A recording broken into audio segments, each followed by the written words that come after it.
daño a la reputación, a la imagen y, lógicamente, al desarrollo económico de estos países que se presentan como países como hub economic, en términos, como se llama, desarrollo tecnológico, informático y de desarrollo, como se llama, nacional. Bien breve, esos lugares, también para los que nos están viendo y se preocupan por los civiles que puedan ser dañados, esos lugares en su mayoría ya están evacuados, porque saben que significan lugares estratégicos en términos como de imagen, ¿no? Claro. De simbolismo en la guerra. Exactamente, todo lo que son los grandes moles, todo lo que son el Burj Khalifa, por ejemplo, que sí ha recibido ataque, otros hoteles que son puntos, lógicamente, civiles, pero que son parte de la imagen que proyectan estos países. Muy probablemente, si es que esto sigue escalando, si es que, como lo conversábamos en la mañana, si es que Irán se ve en una amenaza estratégica y de supervivencia nacional, va a llegar a un punto en donde, lógicamente, va a ir escalando, y no solamente con el estrecho de Hormuz,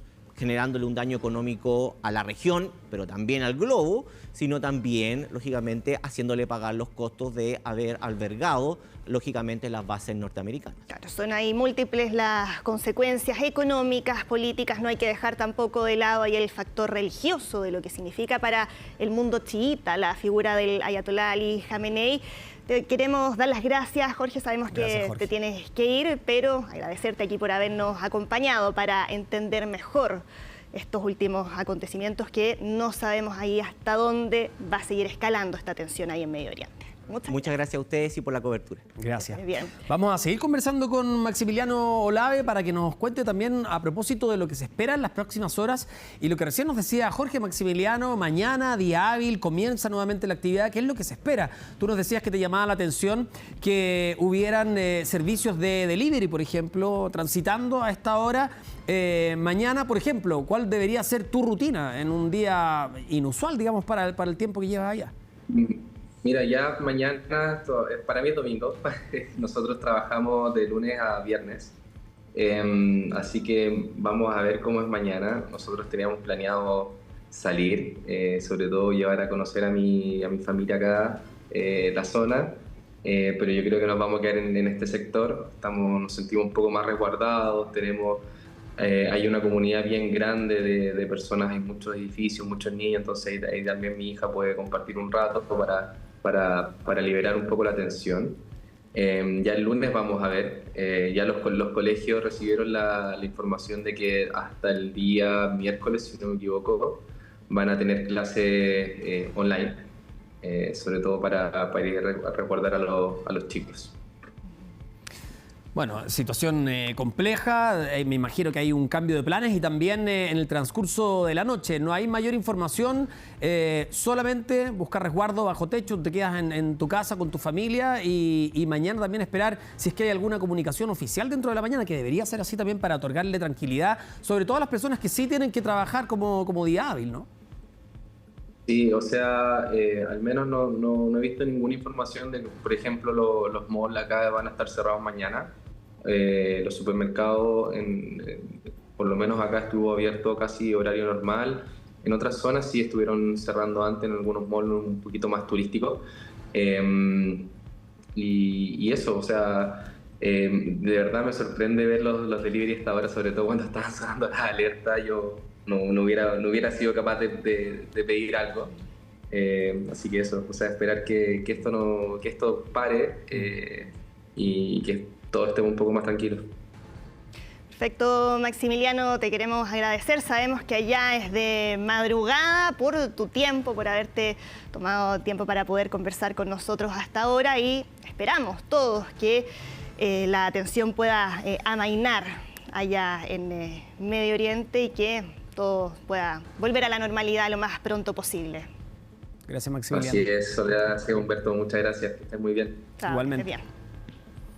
Claro, darle tranquilidad también a sus conocidos, a los familiares que están viendo hasta ahora nuestro noticiero, por supuesto, y que querían saber acerca del estado actual de lo que ocurre en ese lugar. Vamos a dar pase a nuestro noticiero central.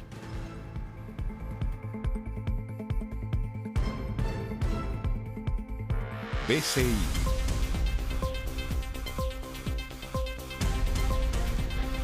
H Seguro Laboral. Entel.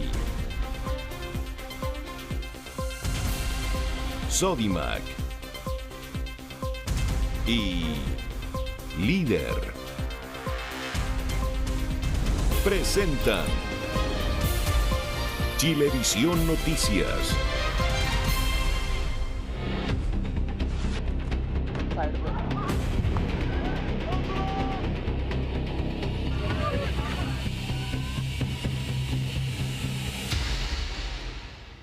Continuamos con nuestro noticiero central, pero por supuesto abocados a la información del momento, ¿no? La información de último minuto que tiene que ver con lo que está ocurriendo en medio de ella. Sí, tenemos invitados. La información del momento, también al análisis, y por eso ya nos acompaña el teniente coronel Jaime Aliaga de la Academia de Guerra Ejército de Chile. Muchas gracias por acompañarnos. Muchas gracias por la invitación, muy buenas tardes. Tenemos acá algunas gráficas que vamos a ir desglosando del poderío militar de Irán, de la capacidad de los misiles. Mucho se ha hablado ahora de los misiles, de los drones iraníes, pero si es que lo comparamos también con la capacidad que cuenta Estados Unidos o Israel, ¿con cuánta ventaja o desventaja está ahí en los distintos aspectos a analizar? Si bien las ventajas que presentan son principalmente en distancia del alcance de los misiles, esto se basa principalmente en comparar ambos países en conflicto. Estados Unidos junto con Israel se desplazan hacia Medio Oriente. Obviamente Israel se mantiene en su área de responsabilidad, pero Estados Unidos se acerca mucho más y apoya el ataque de Israel. No obstante ello, Irán responde a este ataque con misiles que tienen capacidad de hasta 2.000 kilómetros de alcance, hasta 2.500.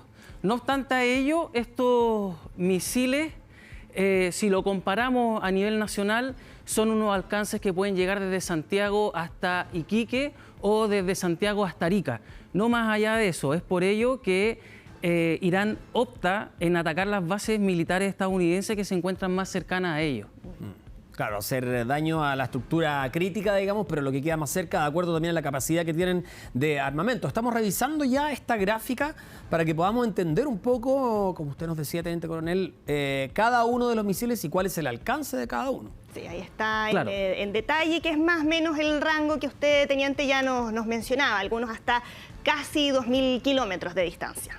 Claro, eso es preciso. Como pueden ver, se ve afectado principalmente Arabia Saudita, Omán, Estados Unidos Árabes, Kuwait, Irak, países que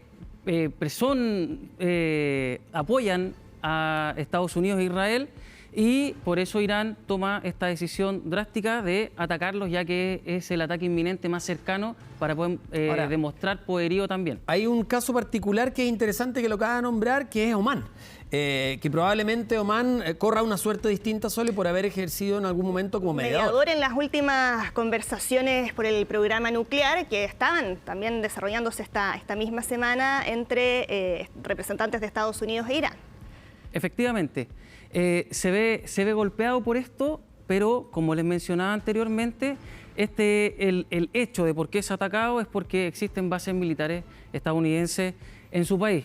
Y Irán define y decide atacar todos los países donde existan bases militares, tanto de ejército, de aviación o navales de Estados Unidos. Teniente Ahora- coronel, perdón, Soledad. No, solo mencionar que Estados Unidos ha dicho que los bombardeos van a continuar. Todo pareciera indicar que esto va a ser continuo, a diferencia de lo que veíamos en 2025, cuando fue un ataque más breve, más preciso sobre instalaciones nucleares. Por lo tanto, si es que esto continúa y tomando en cuenta lo que revisábamos recién, las capacidades de los misiles de Irán y de sus propios sistemas de defensa, ¿cuánto más podría seguir resistiendo una ofensiva constante de parte de Estados Unidos y de Israel? Es complejo definir cuánto tiempo más puede durar, porque el tiempo va a depender de la capacidad logística que mantenga Estados Unidos e Israel para poder continuar con los ataques.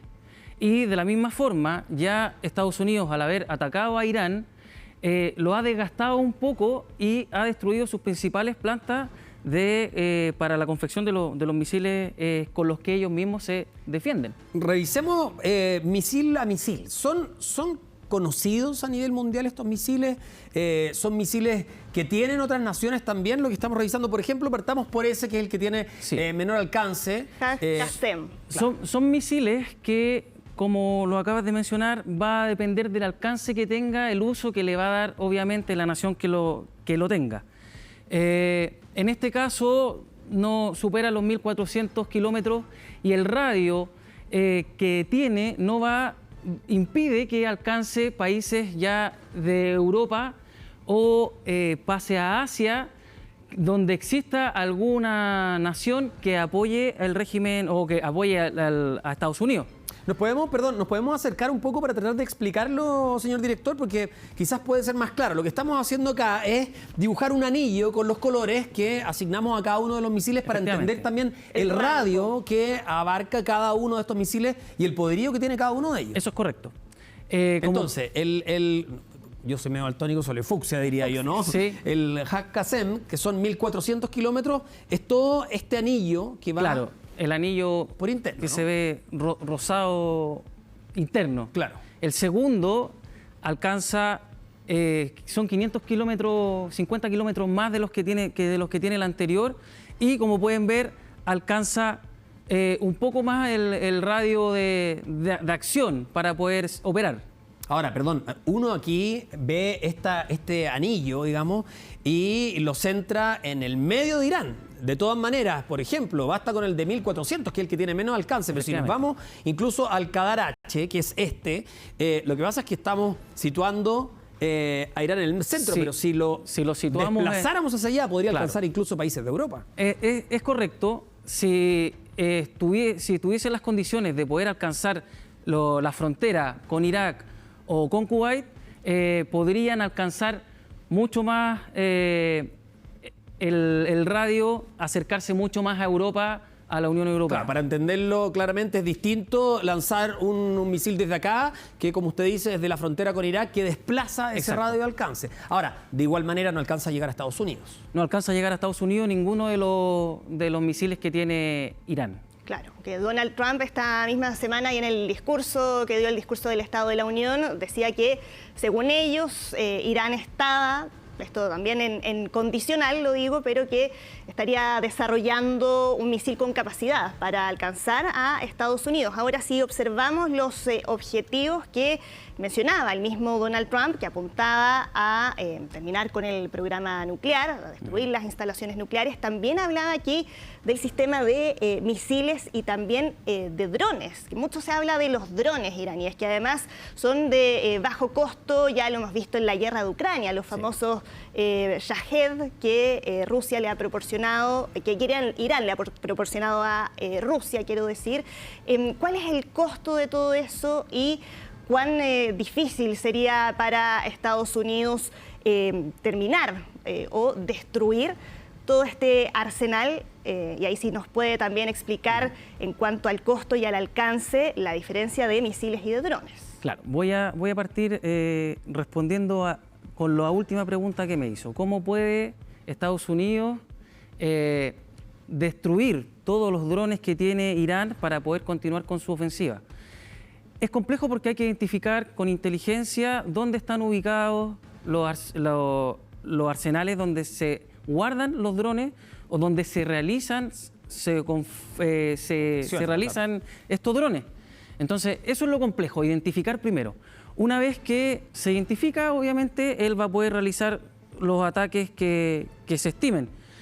Independiente de eso, el trabajo de los drones, el dron es un objeto volador, ¿cierto?, no tripulado, que tiene la característica que se maneja desde tierra y puede ser una especie de dron kamikaze o un dron que pueda también lanzar misiles. Esto... Perdón, ¿no estamos hablando, eso sí, de este tipo de misiles o también? No de este tipo de misiles, porque estos son misiles de tierra-aire. Estoy hablando que el dron puede trabajar como un kamikaze, a eso me quiero referir. Entonces el dron está en el aire, identifica un objetivo y el dron, con ese mismo dron se va a batir el objetivo. De la misma forma, existen otros tipos de dron que son dron para identificar objetivos que solamente vuelan y al mantenerse volando, pueden lograr identificar un objetivo y entregarlo mediante la tecnología el punto exacto que se quiera batir. Allí ya estamos con la clasificación completa, con el radio de acción de cada uno de estos misiles, con el último, el Segil, que puede alcanzar hasta 2.000 kilómetros. Y hablando a propósito aquí de la sofisticación de estos misiles, que recuerdo en 2025, en los enfrentamientos entre Irán e Israel, donde siempre se resaltaba mucho la sofisticación de los sistemas de defensa israelíes, la famosa cúpula de hierro. Estos misiles de Irán, parte de lo que llamaba la atención era el hecho que habían sido capaces de penetrar parte de esos sistemas y que han sabido ahí adaptarse también para poder alcanzar sus objetivos. Es correcto. Cuando se lanza un ataque de este tipo de misiles y se activa esta cúpula de hierro, tiene que ser tal la magnitud de misiles en el aire que la cúpula debe colapsar de alguna forma. Es por ello que lograron penetrar, porque fueron muchos los misiles que se lanzaron y alcanzaron los objetivos que ellos también tenían presupuestado. Sí, nos vamos a ir a una pausa, pero al regreso nos gustaría que nos ayudara también a dilucidar si es que hay conocimiento de cuál es el armamento. Una cosa es conocer los misiles y lo otro saber con cuántos cuenta tanto Irán como Estados Unidos e Israel. La respuesta a la vuelta de la pausa. Hacemos un corte y ya seguimos con todas las informaciones al regreso.